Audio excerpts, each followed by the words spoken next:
Seydina Fall 30 septembre 1969 nga juddu yow nag ndongo daara nga 1977 ba 1982 taalibe nga woon si daara Sëñ Saliou Mbacke ca Touba foofu nga jànge diine ak àdduna gannaaw ga nga tàmbali daan sa doole ngir dimbali sa bopp ak ñi yaakaar si yow di sa famille xeebuloo benn petit métier wala business lépp di li diine ak yoon ndongu si yëngu yooyu la virus politique dugg nga jënd carte PDS en 1982 PDS bu Maître Abdoulaye Wade boobu nag 2008 nga ci génn ànd ak sa leader Macky Sall mi la defoon chargé de mission ba mu nekkee président Assemblée nationale noonu nga bokkee ci militants yu njëkk yu APR bu président Macky Sall yow sax yaay coordonnateur APR bu Golf Sud conseiller municipal nga tamit 30 juillet 2012 la ñu la fal député Seydina Fall ñaari soxna nga am ak ñetti bant nelawu Sëñ Saliou mooy sa nakar àdduna sa bànneex mooy ni Macky Sall duggee palais présidentiel li ngay rëccu mooy bés bi nga fetele benn waay Hugo Boss mooy sa parfum ndax sa asthme moo la xañ cuuraay am nga benn kër ak benn oto Seydina Fall ñu gën la xam ci Bougazelli lii dalal ak jàmm ci face to face.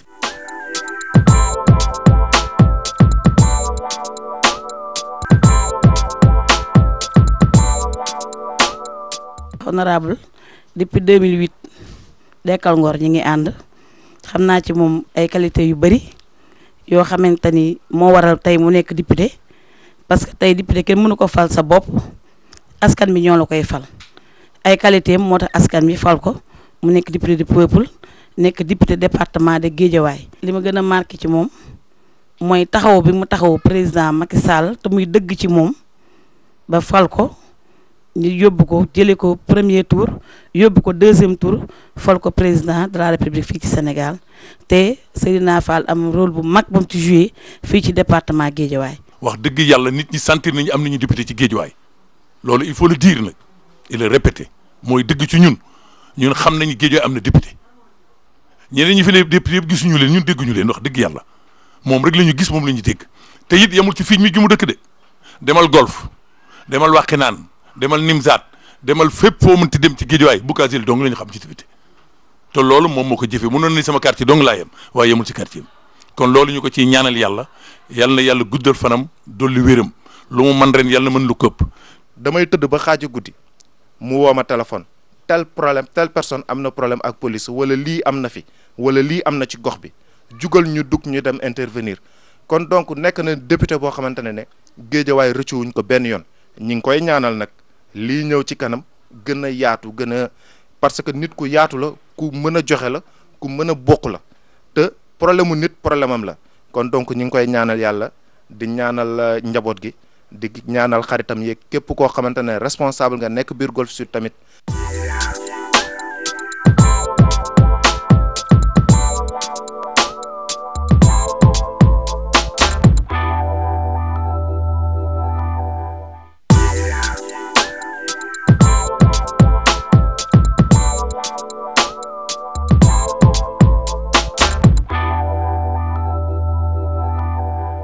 mbokk yi ñu ngi leen nuyu di leen sant di leen jaajëfal ci teewlu bi seen émission face to face dellu si tey nag ñu am dëgg-dëgg mbégte bu mag nag dalal sunu mag sunu frère l'honorable député Seydina Fall mi nga xam ne moom mooy député Guédiawaye wala boog mën nañu wax sax ne député banlieue bi gis ngeen ko ci image yi moom nag Seydina Fall jamono ji mooy bomb ndax moo fi bëgg a dekkilaat peine de mort kon nag ñu fekk si ko fii nga xam ne mooy assemblée nationale di pencum ndaw réew mi honorable ginnaaw bañ la nuyoo ba pare jaajëfal si ni nga dalalee équipe bu face to face bu télévision Futurs Médias dañ la bàyyi nga nuyoo askan bi lay seetaan.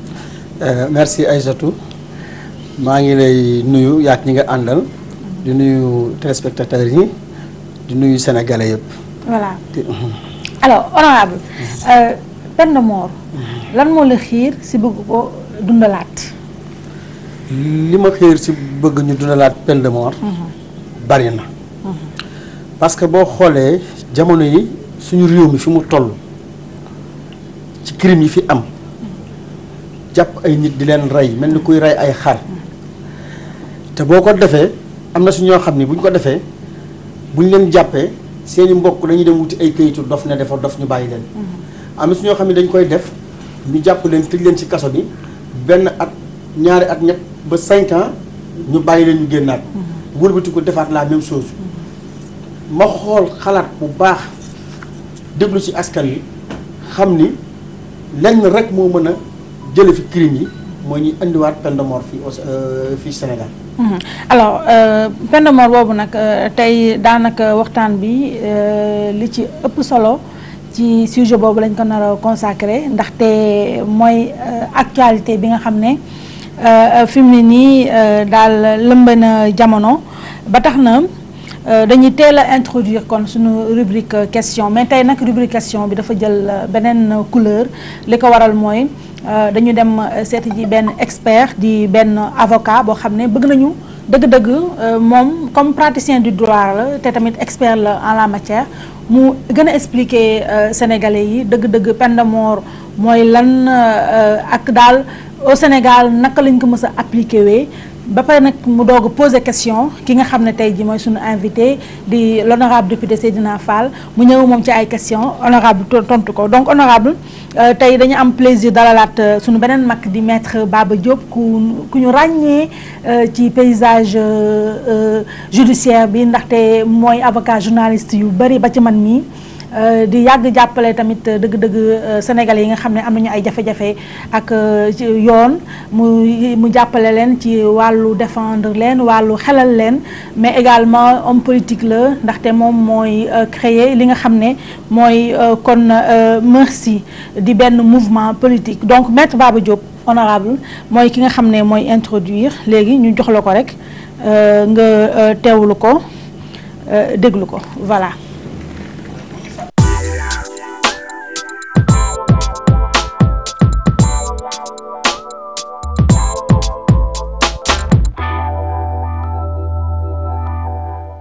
bu ñuy fàttaliku peine de mort yàgg na wax naa ko léegi ndax ne na dans les sociétés yi nga xam ne ñoo fi jiitu woon même ay Grèce antique ak yooyu dañu ko doon appliquer maanaam nit da daan def ñaawteef ñu rey la waaye jamono yooyu tuddeewuñu ko woon peine de mort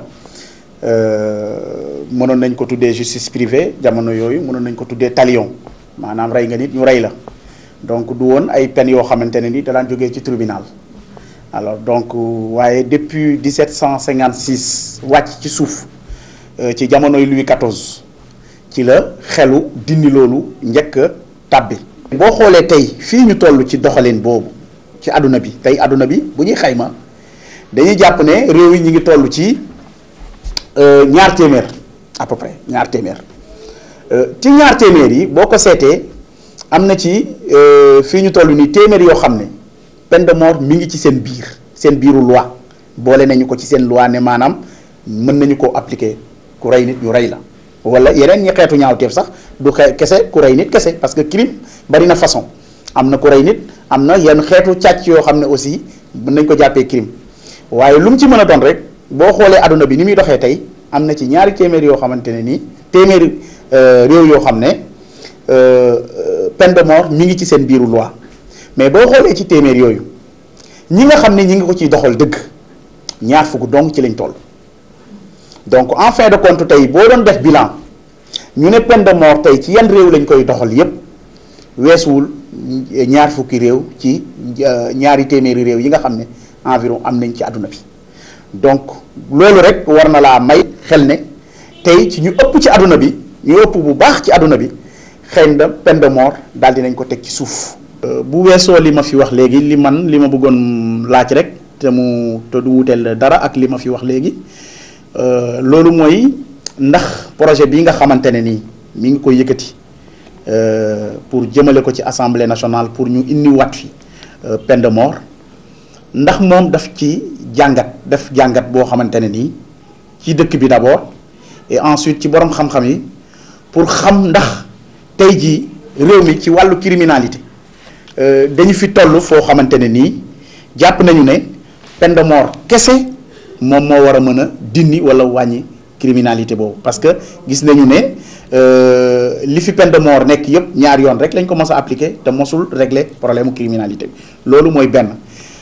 beneen bi moom mooy aussi ndax dafa am jàngat boo xamante ne ci wàllu relation internationale yi nga xam ne Sénégal daf ko séq ak Nations Unies parce que Nations Unies am na résolution boo xam ne jël na ko depuis 2007 pour demander état yi à ce que ñu décourager li nga xamante ne nii mooy instauration peine de mort maanaam les Nations Unies dañu def résolution en 2007 pour demander à ce que presque encourager ñu abolir peine de mort donc est-ce que moom aussi ci diggante rapport bi nga xam ne Sénégal am na ko ak les autres nations du monde ak kuréel bi nga xam ne moo gën a mag ci àdduna bi muy Nations Unies est-ce que rapport boobu jàng na ci loo xamante ne ni permettre na ko tey jii mu bëgg a dugal Sénégal ci li nga xamante ne nii dafay delloowaat Sénégal ginnaaw ba pare jubal ko ci li nga xamante ne nii dafay contraire ak li nga xam ne Nations Unies mi ngi koy diggal réewu àdduna bi yëpp.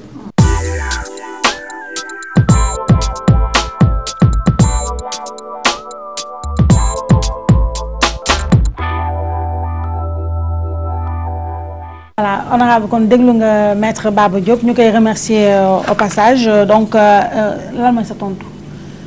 waaw maître Baba Diop maa ngi koy féliciter encore. di ko encourager ci leeral yi mu andi. dégg naa ay question bi ma njëkk a laaj bokk na ci est-ce que yaakaar naa ni suñu fi indiwaatee peine de mort. crime dana wàññeeku. ma di ko wax ni loolu rek laa xam ni te it moom laa gis ni te Sénégalais yi moom la ñu gis ni moo fi mën a dindi agression yi. bu dul loi boobu amul leneen lu mën a tax agression yi wàññeeku. loi boobu rek laa gis ni bis bu ñu ko fi tegee dootoo fi dégg kenn du ko rey nit. waaw maa la wax loolu. waaw mais xam nga moom ci li mu waxee moom maître Baba Diop nee na aussi bu ñu seetloo ne peine de mort même ba Sénégal amee tamit ñaari yoon la ko appliqué. et que depuis 1967 appliqué wuñu ko. donc looloo tax ba 2004 nguur bi fi nekk muy nguuru président Wade daal di ko supprimer donc laaj bi tamit mooy kon au final peine de mort bi déclare lan mooy njariñam lan mooy njariñam ñu indiwaat. waaw Aïssatou xam nga moom nee na peine de mort bi mu fi nekkee. ñaari yoon lañ ko fi appliqué. effectivement dëgg la. mais xoolal moment bi fi peine de mort bi nekkee. c'est rare ngay dégg ni nit rey na nit. c'est rare nga koy dégg mais depuis 2004 ak léegi bi ñu fi dindee peine de mort ak léegi ñaata crime nga fi gis te rey yoo xam ne Sénégalais sax xamul woon loolu ay rey yu ñaaw ay rey yu bon xam nga man léeg-léeg damay am njàqare tuuti su ma gisee ñi nga xamee ni dañuy bañ peine de mort bi nañu jël exemple ñoom seen bopp rek kuñ ci reyloon sa doom wala kuñ ci reyloon sa rak wala kuñ ci reyloon sa mag nga jël sa position. nga nattu ko sa bopp kon ça veut dire que ni ñoom lii ñu wax nii di ko bañ dafa dalul seen kaw mais bis bu dalul seen kaw rek danañu xam ni peine de mort bi arrangé na Sénégalais yi. waaw mais xam nga peine de mort am na ñoo xam ne dañu jàpp ne assassinat la aussi ndaxte bu dee ku rey nit ñu rey la yow mi rey nit aussi assassin nga ba tey rek. déedéet. amul waaw lu tax.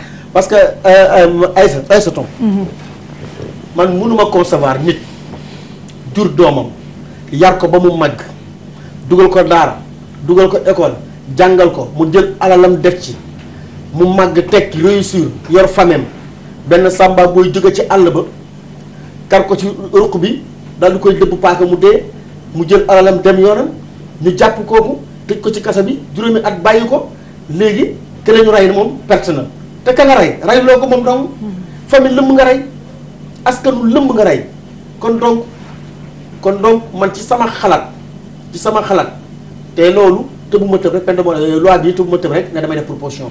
waaw boo ko defee man kii bi. dama cee toog déglu ci askan wi bu baax a baax liggéey si ak ay juristes. waaw ay juristes ñu ngi ci grand cité kenn mais El Hadj ñu ngi ci. waaw moo tax moom mu gis naa ko mu jàppale la ci. waaw ak ñeneen nag. ak ñeneen ñoo xam ne bu ñu ñëwee ba ci kanam dana feeñ. kon yow da ngaa jékki-jékki man dama bëgg xam est-ce que honorable député da ngaa jékki-jékki toog nii rek mu am loola mbaj na la dekkiwaatal la peine de mort wala naka la xalaat boobu ñëwee. yàgg naa am mëbal bi man bañ koy ji 2004 jamono nguuru Wade ànduma ci woon te moment yooyu bu fekkoon ma nekk assemblée nationale damay taxaw dul ci taaba ji ne ànduma ci te la ma doon xalaat doon ko ñaaw njort moo mujj am bañ ko dindee la rey yokk mais imaginer xoolal man ñi ma dundal te teg leen bët ñu rey leen xoolal bi ñu xale yi mujjee rey bët ki dem boo njaay géejawaay ay xale yu war a def examen ren ñu rey leen rey bu ñaaw am na si koo xamee ni ay parents ñooy tiim ko dañ ne du moom ndax yàqate guñ ko yàqate. mais gisoo tamit ne quelque part am na lu gën a metti peine de mort sama xalaat sans pour autant nga yóbbu nga jël bakkanu doomu aadama mooy tëj nit ki perpétuité géer dundam mu tëdd ko prison loolu tam mettiwul nga defe ne. mais loolu amu fi. am na fi de perpétuité. non même bu man dama ko gisul boobu parce que man dama ñi ma gis ñëpp ñu rey nit en général dañuy rey nit ba noppi quelque temps ma dajeeg ñoom ci mbedd mi am na benn gardien bu dëkk sama koñ yor njaboot tàggoo dem liggéey di garder mais ña ko rey fu muy liggéey lañ ko fekk dóor koy jaasi ba mu sedd guy te lañu bëggoon amuñu ko mooy daj ji magasin ba amuñu ko ñu dem yoonam mais bañ leen jàppee mais dañ leen fi tëj 10 ans génn nañu actuellement nii ña nga génne waaye di taxawaalu am na si koo xamee ni borom kër la Golf Sud cantine am lañu doon dajji cantine bi ni ci suuf kër lañu doon dajji magasin bi mu sëpp du xool ñu dóor ko balu bopp mu faatu am na si koo xamee ni barki Demba Ndiaye maa ngi moom ñoo jàkkaarloo HLM la dëkk Las Palmas cadre la Sonatel di dem benn doom bu góor kese di liggéey yor famille lépp liggéey ba wàcc ci mbaaxam rek arrêté ko yóbbaale ba mu arrêté mu taxaw di ko yóbbaale ñu jam ko paaka ci xol mu dee ci saa si léegi après léegi ñooñu ñu jàpp leen tëj leen pour quelque temps bàyyi leen waaye ñu rey seen i doom lu ñuy def nag nañu rey nag dama nii ku rey nañ la rey mooy wax ji ku rey nañ la rey. ku rey nañ la rey moom loolu mooy wax ji. loolu daal mooy loi du talion daal. ku rey ta tay ko nañ la rey. waaye léegi par exemple Madi Tali kenn di dawal oto ñun ñu yor oto. waaw kii. xam nga loolu xam nga loolu pen dama bokk ci. déedéet dama ko wax accident dama ne ki nga xamee ni dafa jël oto di liggéey. kooku amul intention wu rey nit. kooku lu mu yóbbu ci njabootam la wuti. Madi Tali su mbëkkee nit faatu kooku nañu xool lu yoon laaj ñu def ko ci mais pas peine de mort kooku taxul may wax peine de mort. yow peine de mort daal mooy koo xam ne may wax mooy ponkal mi nga xamee ni nanguwul liggéey. lal plan toog naan réew mi amul liggéey bu xëyee suba ñu jox ko añ reer ndékki mu topp géej gi daw ba toll ni ko neex gàddu jaaseem taxaw ci ànd bi di kar suñu yaay yi suñu sœur yi di leen dóori jaasi di leen rey pour jël seen alal kookoo tax ma naan peine de mort. honorable député Seydina Fall loi bi ba mu jógee projet de loi bi ba mu jógee ñu bëri jàpp nañ ne lii du sa xalaatu bopp am nañu foog ne ruq ba fee fu bakkane fee nga xam ne foofu laa bañ tudd sorewul fii sax ñu ngi jàkkaarloog moom nii. tudd ko waaw foofu. tudd ko xam nga nee nañ ku ma njëtt. fee ba tudd. neel duut baaraam. mu tudd baaraam pale. neel duut baaraam. pale la jógee. dégg naa daal pale bee. lañ toggee affaire bi. daal di xool nag ci mëfitu benn bokk yaakaar yi ndax yow dégg naa yow yaay mëfit bi. waaw léegi Moussa Cissé dafa xewi jël na retraite vraiment sama chéri boobu retraité na léegi wax dëgg yàlla ci wàllu sànni xeer ak yooyu yëpp léegi jël na retraite mi ngi maison de retraite fi mu nii nag ñu ni donc nag fële pale ba fee ba ñu jëlee affaire boobu ñu xalaat ñu xool nag mëfitu benn bokk yaakaar yi ñu ni am na le successeur de Cissé Lo ngi nii Seydina Fall a ngi ne mëfit la ñeme la dañ ko jël bëmax ko mu yuuxu ko yow daal affaire bi du sa toggoo ko daal maanaam bopp bi la ñu ubbi rek dóor la ko. billaahi. wallaahi. taalaahi. Aysatu. gannaaw loolu lu ma la waatal ci Serigne Saliou gëm ko. man ndongo ak Serigne Saliou daal. barke Serigne Saliou Mbacké. amul kenn ku ne ca pale ba ku ma mës a wax ni defal proposition de loi bi barke Serigne Saliou Mbacké.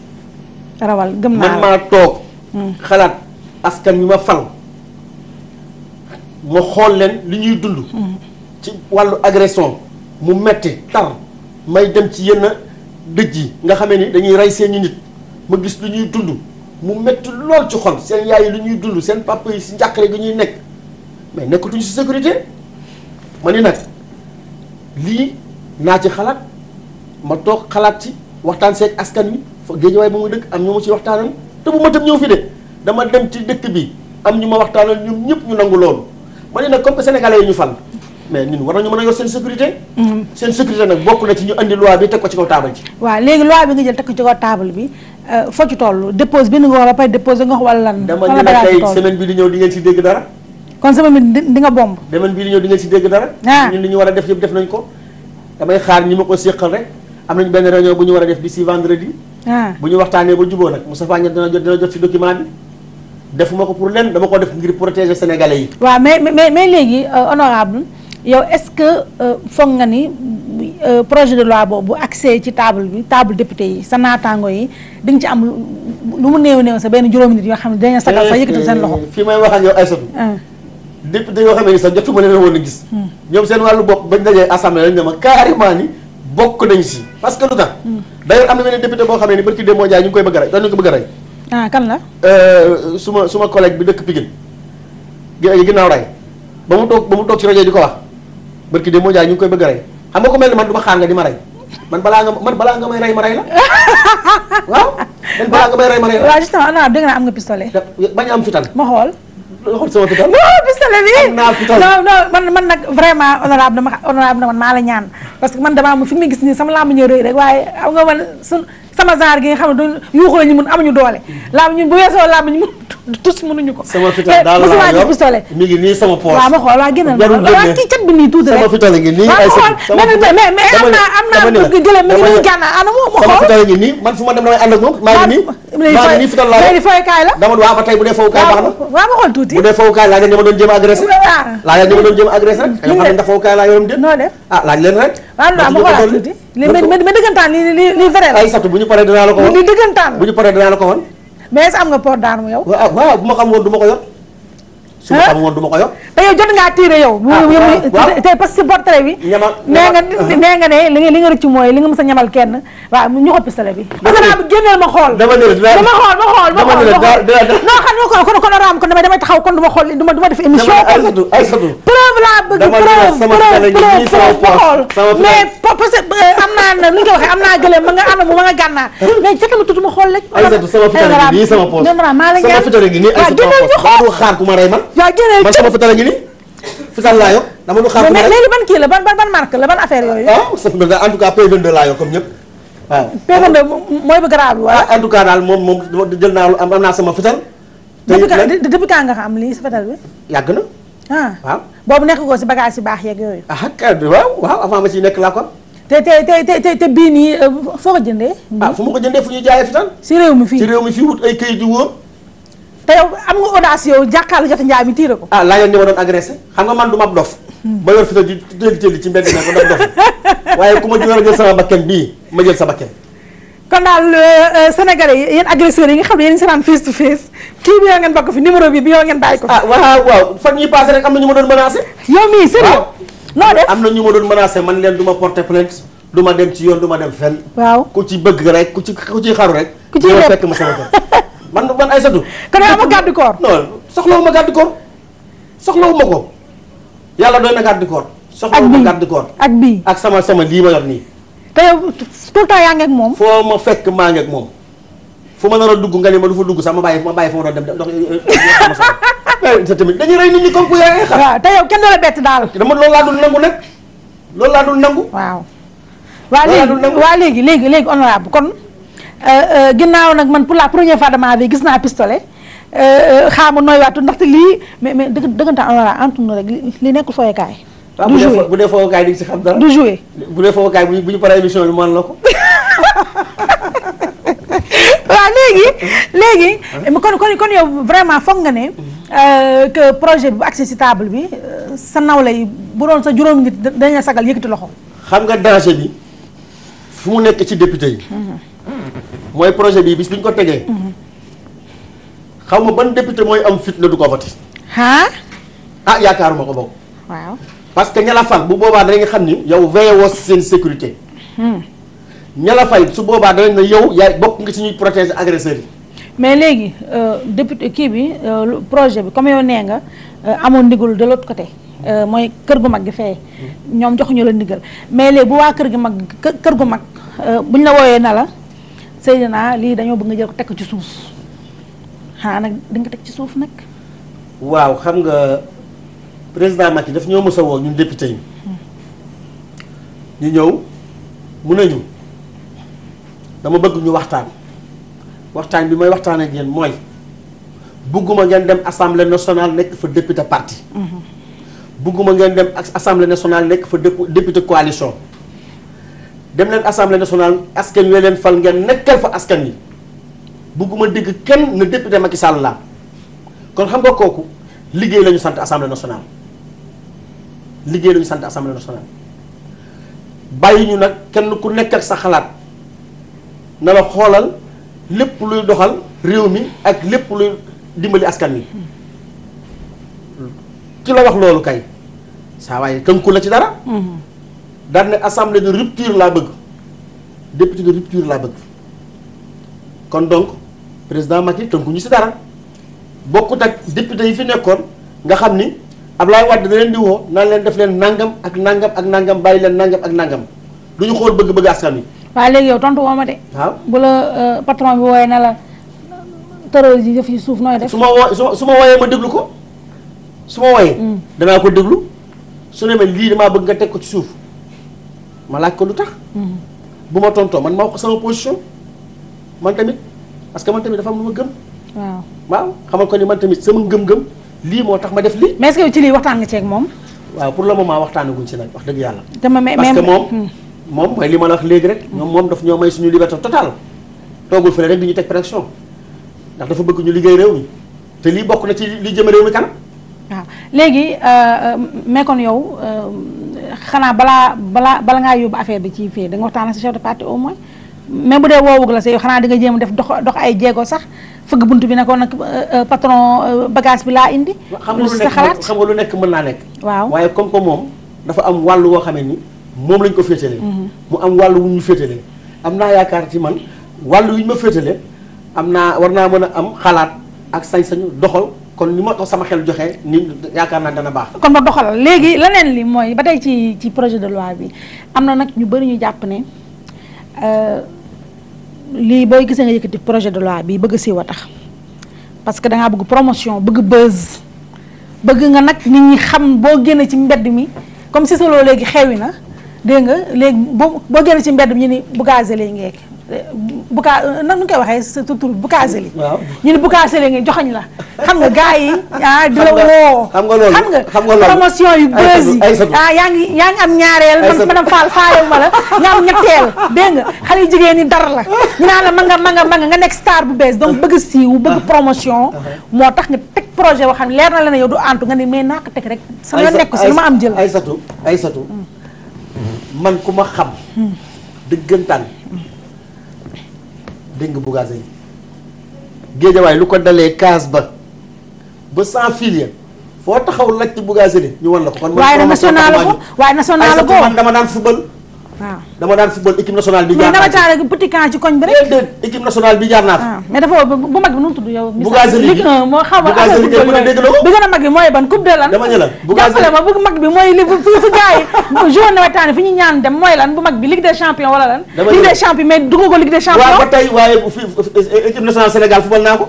ku xamul Bougazelli kay ku ne dégg nga ko moom. kon yow siiw taxu laa jóg. siiw taxu maa jóg waaye lan mooy siiw. lu may doyee siiw. non xale yu jigéen ñi rek. xale yu jigéen ñi. xale yu jigéen ñi bi ñoom ñu naan mi ngi nekk yooyu. ak après rajo yeeg yooyu xam nga gars yi woo sama mag Pape Ngagne Ndiaye woo la. dama ne la gis nga Aïssatou gis nga APR laa la wax. parce que suñu parti APR bi ma koy sanc Géejawaay ku ñëw permanence bu ñu ne la demal seeti Bougazelli di nga fexe ba ñëw sama kër ci dëkk Géejawaay kon man siiw taxumaa jóg Seydou Gassama moo wax loolu moo wax loolu dégg naa ko mais moom danaa ko wax ñaari baat nekk fi nag de togg ci plateau bu toogoon fii mu neex waaw togg ci plateau te nag foofu dañuy pause ndaxte Seydou Gassama yaa tax mu daw Seydi sama maa ngi ay xarit la ñu woon yow yaa tax mu daw ndax moo waroon ñëw poser la question fin ba la ci la fàq kon nag vraiment te maa ngi koy peek dégg nga kon grand bombe bëral ma Seydou Gassama rek ba salaama rek nga jël ba diwal ma xam nga Seydou Gassama li mu wax dégg naa ko waaw mais ma bëgg a wax sénégalais yi ñaari baat Seydou Gassama ay waay bàyyi Seydou Gassama fekk mi ngi fi. bàyyi Seydou Gassama mi ngi fi Sénégal yi di ko déglu. bàyyi Seydou Gassama Sénégal du avancé. waaye bàyyi Seydou Gassama. waaw parce que dafa ndànk Aïssatou. nekk fi parce que moom su dee man damaa bëgg a def promotion. mais moom mais ñu bëri xalaat nañu ko ah. déedéet Seydou Gassama ñu bëri xalaat nañu ko. mais ñoom Seydou Gassama man am na ñu ma woo man grand am na ñu ma woo. ne parce que yow xam nga grand yow yàgg naa la jël face to face. am na ñu ma woo ne ma honorable député boobu sa doom baay boobu.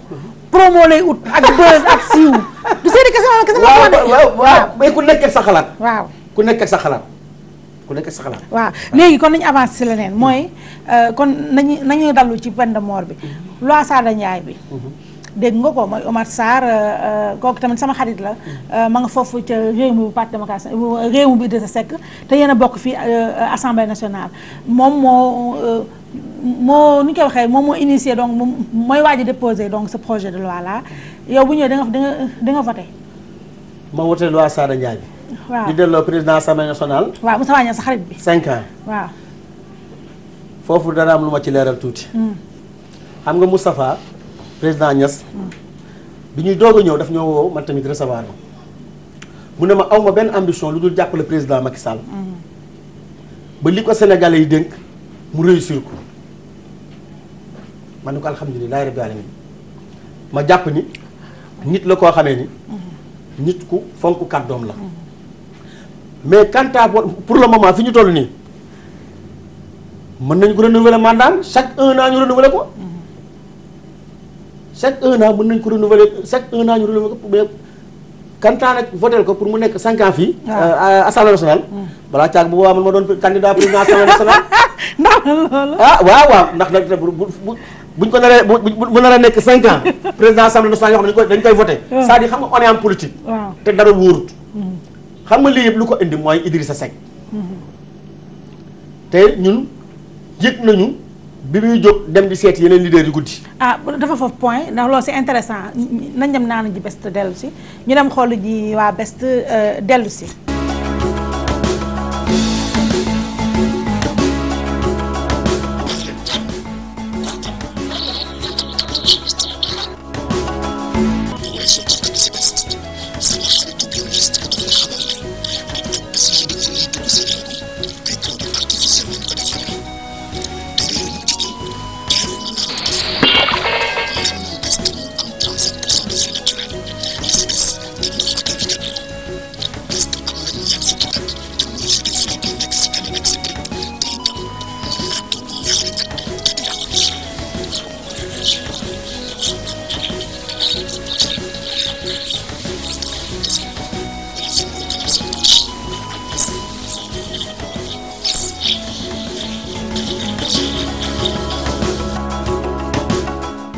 bañ dellu seen nag ñu nuyu waa bés suñu partenaire yooyu fi nga dangoon sàng am na xoloma.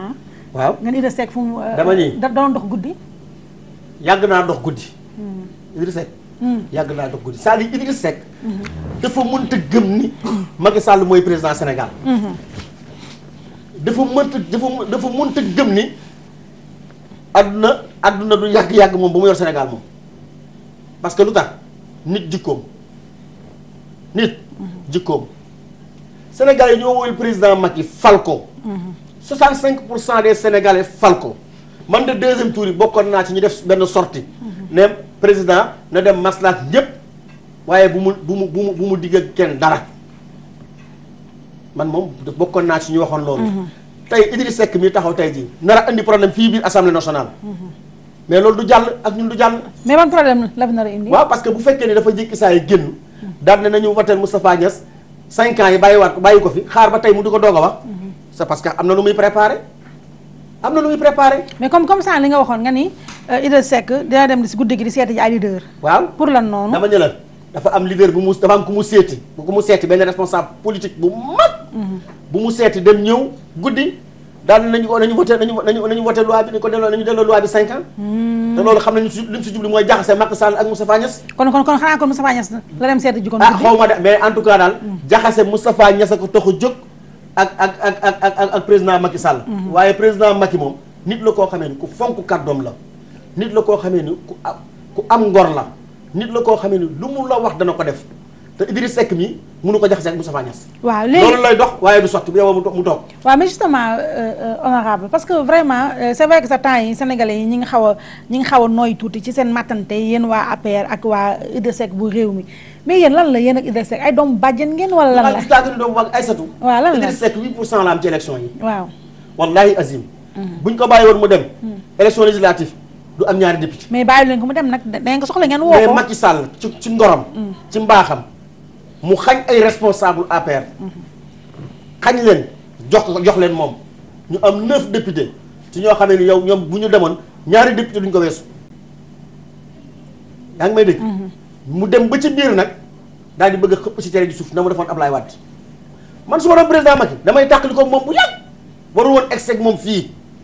di baaxul ci kër baaxul ci àll. yàqkat la. barke Serigne Saliou yàqkat la. Macky dafa waroon a tàggali ko gis nga te bu dàqali ko wala moom bu ñu demee ba ci kanam moo ko nar andi ay jafe-jafe. moom Idrissa su ma ko xëyee. lu fakastal Macky Sall rek lay dox. su ma ko xëyee lu rey Macky Sall lay dox. mais kon yow xanaa Benno Bokk Yaakaar kon yow da ngaa bëgg mu tas. Benno Bokk Yaakaar. Benno Bokk Yaakaar man la Aïssatou Benno Bokk Yaakaar bi am na si ñoo xamee ni jarul woon sax ñu ànd ak ñoom. da cee bari am na si ñoo xamee ni ñi ngi ci biir Benno Bokk Yaakaar bi te suba bu ñu xëyee jéem a fakastal président maa ngi dégg seen i déclaration ñuy wax xamuñu si Benno bi la ñu bokk xamuñu fu fee la ñu bokk ci capp la ñu def ngarale ku ci nekk boo génne boo waxee da nga naan day mel ni kii bokk si Benno moo tax man bokk na ci loolu lu ma gën a metti parce que tamit dañoo àndoon ak ay gor ñu bàyyi seen lépp daj lu ne ñu dóor leen ay lacrymogène dóor leen ay lif ñu jàpp leen tëj leen ci kaso bi ñu jël seen alal def ko ci xeex président Macky falu tey ñooñu ñu ngi nii toog bu fi may wax ak yow président joxagu leen dara mais teewul ñu ngi si parti bi toog ak seen nguur ak seen ngor am discipline de parti jël lu jox ko Benno Bokk Yaakaar tey Benno bi ñooy taxaw fii tey di wax di am si ñoo xam ne ñooy taxaw di wax di n'importe quoi ku ci mel ni Idrissa Seck Idrissa Seck du exemplaire bu baax ci réew mi. waaw mais kon yow est-ce que bokk nga si ñuy gëm ne Benno Bokk Yaakaar de toutes les façons ci tasaaroo la ci. non xam nga politique dafa am nu mu tëddee. xam nga Moustapha Niasse ay kàddoom yi mu wax ak teg man jàpp naa ni moom loolu mu wax. da koy doxale digganteem ak président ba keroog mandat di jeex. parce que xam naa ni kilifa la te homme de parole la mais Idrissa Seck dama ko wóoluwul ci dara ak ñeneen ñu mel ni moom wóoluwuma leen ci dara. kon moom dong moom. te réew mi dañoo fal président pour mu liggéey réew mi. waaw te président mi ngi def kéemtalaayu kàttanam. ku xool Sénégal gi léegi ak Sénégal 2012 nga xam ni changement bu rëy am na Sénégal. waaw léegi kon nañu bàyyi Idrissa Seck tuuti mu noyyi ñu ñëw ci waa PDS moom fan yi am na loo xam ne wane nañ ko ci askan wi te dafa tiital askan wi mooy Omar Sarr mi nga xam ne mooy coordonnateur parti bi ñu interdire ko mu génn réew mi mu dem doxantu seetaan ji film Noir Choc ñibbisi jaar aéroport loolu déjà c'est du jamais vu leneen li nga xam ne c'est incroyable ci réew mu ni toll xanaa defe naa petit réew yeeg yooyu sax lu mel noonu kenn mësu ko dégg mooy Bara Gaye bu UJTL nga xam ne réer na police Sénégal yëpp di ko wër ci mu tam mu nekk ci digg réew mi nekk fii ci Sénégal làqatu ci ruq police beeg képp kuy xaw ma seen ruq yooyu ay RG ak ñoom mënuñoo fexe ba teg xale bi bët xamuñu fu mu nekk xale bi obligé imposé fekk xale bi ne moom bëggul ñëw weekend xale bi moo leen mujj imposé lundi moo demal ñëwal boppam sol daal la mu fëggal leen buntam donc loolu nga xam ne PDS réussir nañ ko mu nekk dëgg-dëgg un grand coup li nga xam ne mooy solo si mooy tax na ba sénégalais yi tiit ne suñu kon ñun sécurité kon ñun amuñu sécurité ndax bu fekkente ne yaa ngi ci biir réew mi am lu doon police am leneen ak leneen yoo xam ne ni ñoom lu méngoog moom ñu tere nit ka génn te xamuñu woon ne nit kaa ngi génn nit ñu koy recherché mu nekk ci biir réew mi làqatu mënuñoo fexe ba xam fan la làqatu loolu tiitaange la juróo sénégalais yi te bëgg naa yow mi nga xam ne sénégalais yi ñoo la teg fii ci nga nekk ci assemblée nationale quand même nga wax ma en tant que citoyen manquant boobu noonu am dëgg-dëgg lan ma war a nekk taxawaayu nguur gi ci lu mel noonu. waaw xam nga waa PDS yi dañoo gëmul yàlla. ñoom ba léegi gëmuñu ni daanu nañu mës naa ko wax sax Doudou Wade fii li may wax nii fii booba assemblée nationale fii laa nekkoon. ma ne ko Macky Sall mi ngeen di gundu xataal Macky Sall mi ngeen di toroxal Macky Sall mi ngeen di génne bu ëllëgee mooy doon seen poson. mais actuellement moom. te la ma doon wax tey am na. mais actuellement nii tamit affaire PDS bi tamit parce que lii nii comme ni ma la waxee yëfu PDS mais affaire sécurité nationale la. ci laa jëm si waaw ci laa jëm si. xam nga Omar Sarr man dama yaakaar ni moom du nit. waaw parce que li mu def sax du yëfu nit déjà benn moom li mu def sax moom non seulement sécurité boppam. mais fit la am rek politicien la loolu fit la waaw non seulement sécurité boppam. waaw benn ñaareel bi mooy. dafa défier justice Sénégal. waaw mais on est en politique. des politiques ba tey waaw. ñetteel bi mooy. ok nguur gi kay ñoo war a jël sa matukaay. moom bu fekkoon ni li muy wax bu gëmoon na boppam buy voyage du bàyyee ba guddi jot muy dugg ay gaal di dem dafa waroon a jaar aéroport dem voyage. mais l'essentiel kay mooy dem na rek waaw génn na dem na waaw foofu xëy na peut-être. problème de sécurité am na erreur am na bu baara gay war na ma ni suñu police bii gisuma ñu leen gën a xarañ suñu police bii. parce que ñoom li ñu def mooy pour jugale loolu mooy dàq Codé Meng mais sénégalais yëpp jàpp nañ ne ki nga xam ne moo waroon démissionné mooy ministre de l'intérieur. waaye dañoo waroon sax dàq dama ne. dëgg parce que ministre de l'intérieur moom moo coiffé Codé Meng sax xëy na peut-être bon li ñu naan laax bu tàng dana lakk bu. waaw dëgg laalaale na ko. ñu bàyyi bopp ba fay daal di dem yóbbu dagg loxo te bàyyi bopp. mais waa PDS surtout Omar Sarr mi nga xamee ni moom mooy coordonnateur PDS moom si wàllu boppam mën ma ko mën a waxee. yéen daal PDS charisme bi sax. charisme bi tax ñoo jiite parti sax. mais actuellement moom da koo amul. mais actuellement doon na la ngeen mais doon na la ngeen daanu. non amul doon ñu daanu li mu bëgg ci réew mi la moom vraiment humilier leen en humiliation la. xam nga taal réew mi moom toroxalaate la moom. taal réew mi la ñu bëgg. waaw waaye barke Serigne Saliou.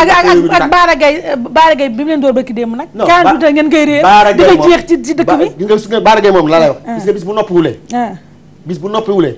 danaa wax loo xamee ni fi lay jógee dem dëkk Gàmbi. moom Baara Gaye xam na man xam naa.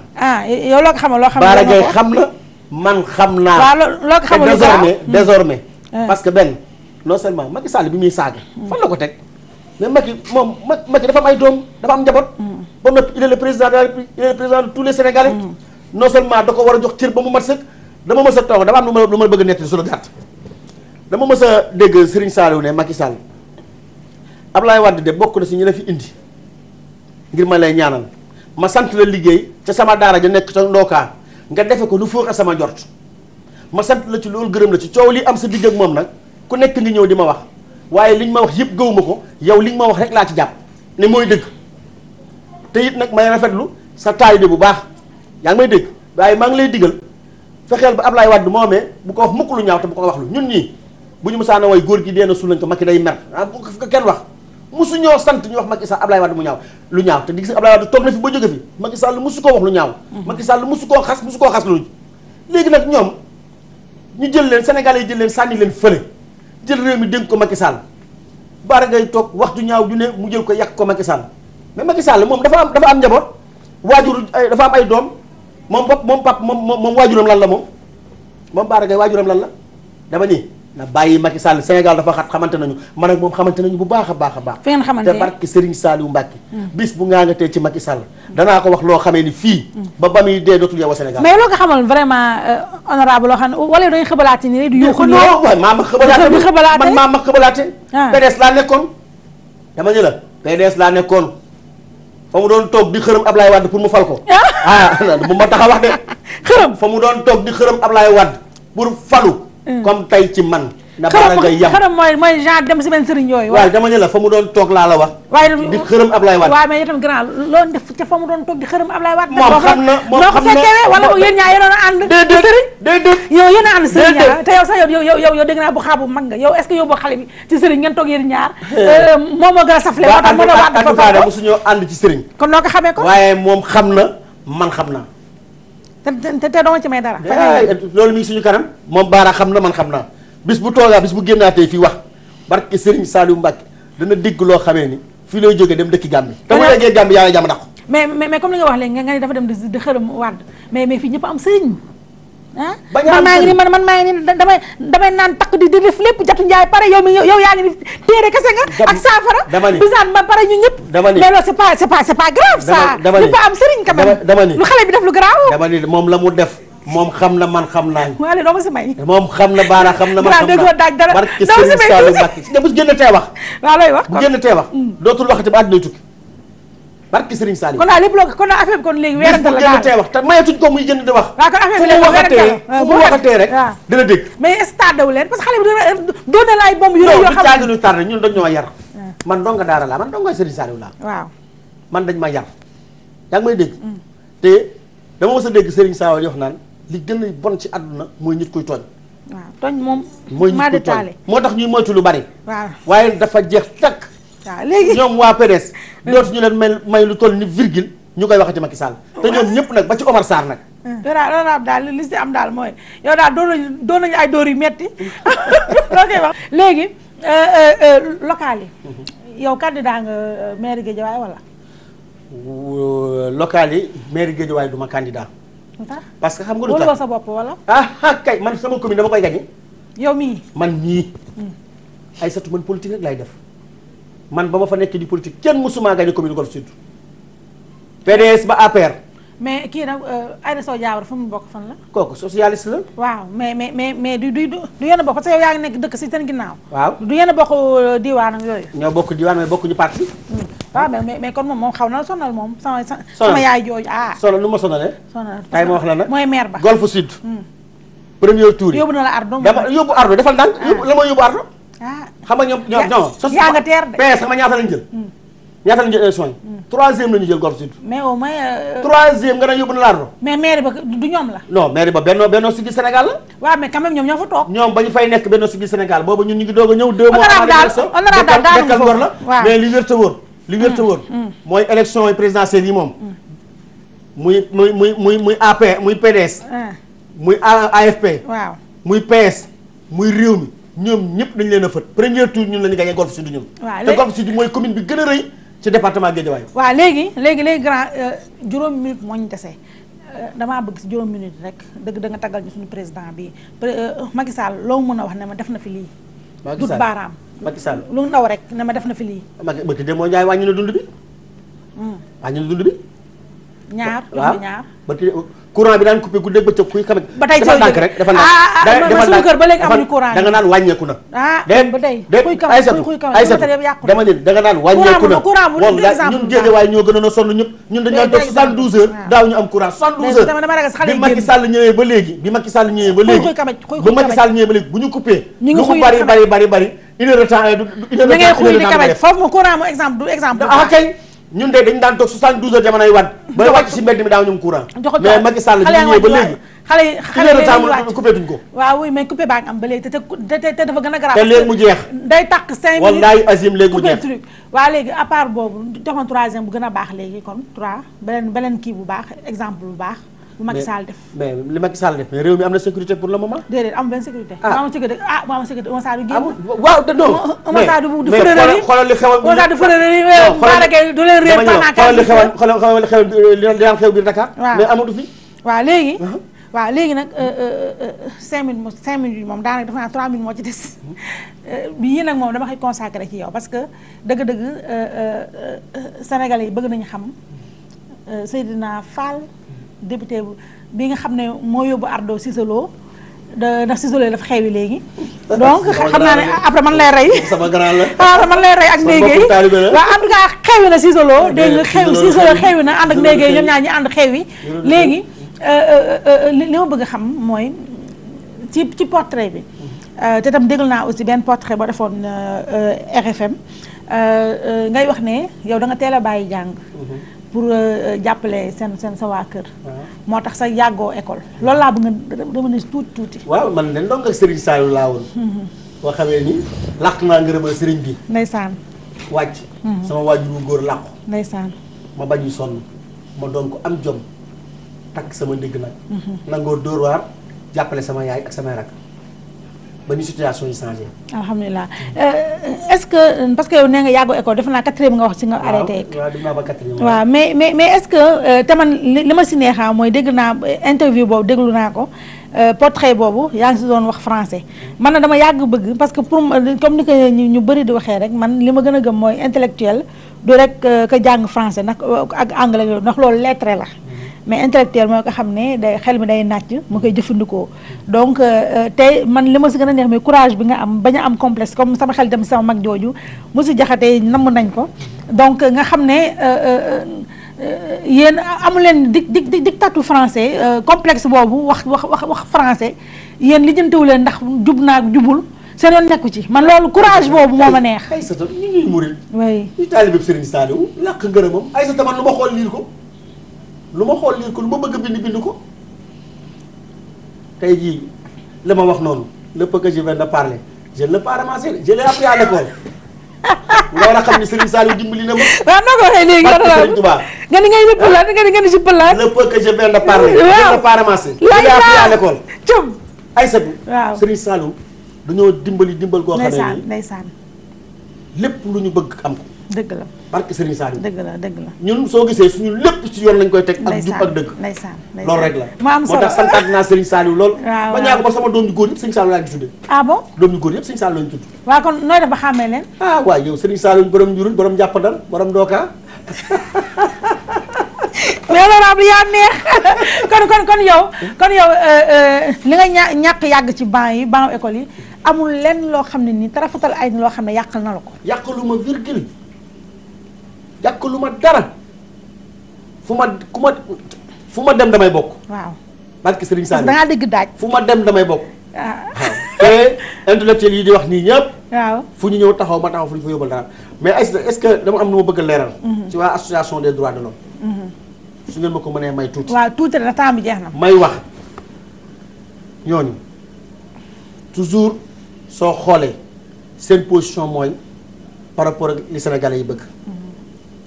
te am na beneen loi boo xamee ni mi ngi waaj a ñëw xoolal Seydou Gassama li mu def barki Demba Ndiaye rapport bi mu génnee mais loolu ku gëm yàlla sax war a ko def su nee nguuru Macky Sall ak nguuru Ablaye Wade kiif muy wax ju ñaaw wax ju bon te du dëgg. ay kàcc la loolu yëpp ay kàcc la dara du ci dëgg bu bëgg a tiñaat Macky Sall xoolal bi mu yoree réew mi léegi dégg nga fi crime ñoom yi Ablaye Wade daan def amatu fi mu bëgg a teqali Ablaye Wade ak Macky Sall liggéeyam xam nañ ko nguur gu fi toog mu bëgg la chantage bëgg la xoj waaye ak Macky Sall ñi du jàll. léegi ñoo lànk. man daal du ma doon nga yàqal ci Seydi Gassama ñu koy nuyu sama xarit boobu doo ma yàqal ci moom léegi beneen bi mooy fi la ñuy jeexalee député bi nga nekk lan la changé si yow lan moo si yokk lu bees. li ci yokk lu bees bokk na ci xam naa ñu ma xamul woon.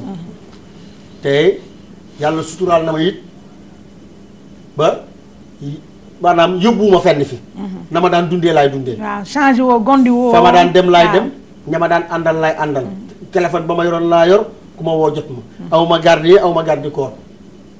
na ma daan dundee daal laay dundee. su ma génnee assemblée nationale bii teg ko bàyyi ko fi su ma demee nag tolloog nit ñi mel na ma meloon ak ñoom.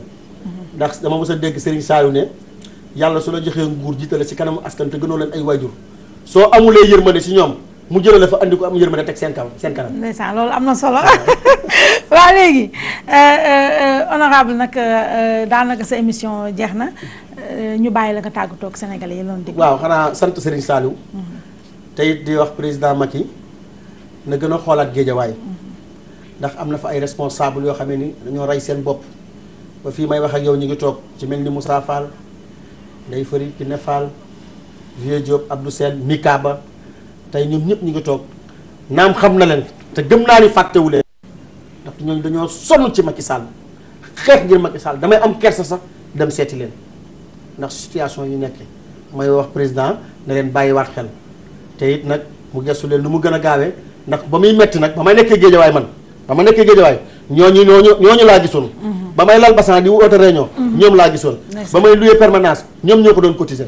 tey keneen ku fi ñëw rek tey boobu même boo ci amee ndombal tànk dafa neex président jox la ko. dëgg la waaye ñoo sanc APR Géejawaay.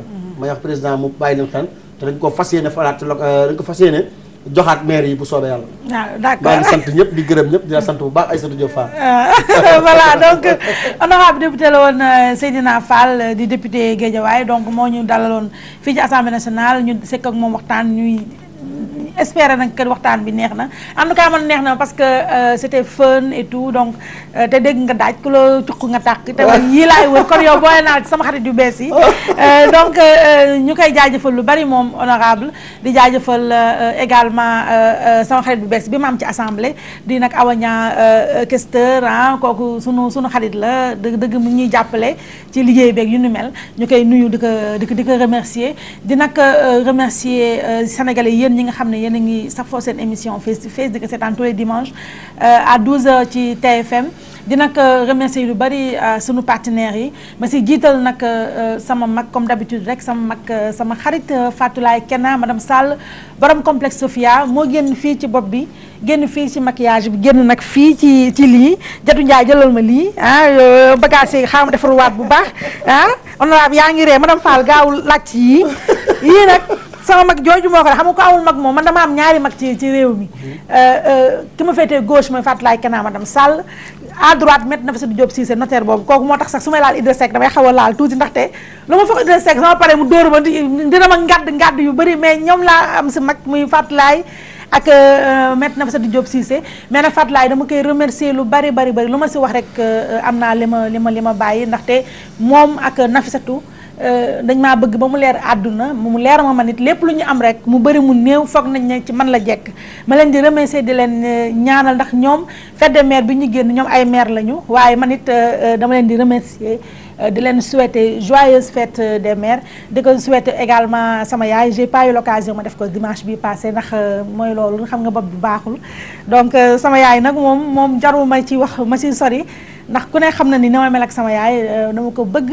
di ko ñaanal Cissé ngaari ñar meew ñar soow maa demel lépp di ko ñaanal mu gudd fii mu ay fanam gudd mu am wër yàgg ñoo yiir di sunu yaay di sunu xarit yàlla na ko yàlla may gudd fan ak wër tal ko fekkee kenn bañ seddal dara ci ginnaawam donc may remercier aussi sama rakk yi ma àndal Jatu Njaay en face Alaaji Moussa Ndoye may waaj a trahiraat léegi du yàgg dara bu ngeen toogee dégg ma tudd keneen rek may nuyu xam sa jàllo sama rakk ju baax jooju xool ñoo xale yi di ree xam sa ma lay nuyu namm naa la man xam sa yaa baax ci man yaa ma gënal kii xam sa ma lay nuyu di nuyu aussi nag la grande diva Adja Diallo di nuyu nag fële ci maa ngi dédicace xam naa loolu misaan nga rey boppam mais maa ngi nuyu nag waa Ford su ma demee ba foofu damay bàyyi xel lu bëri ñoom Lucie ñoom Jéeju ndax maa bëri ay soppe bëri ay xarit ci Sénégal te kenn ku ne nag bëgg naa nga gis sa bopp ci émission bi ndax ñi may seetaan bëri nañu macha allah te bëri naa ci ay soppe kon daal mbokk yi may nuyu ñëpp di jaajëfal ñëpp dimanche prochain incha allah beneen face to face même chaîne même heure ciao.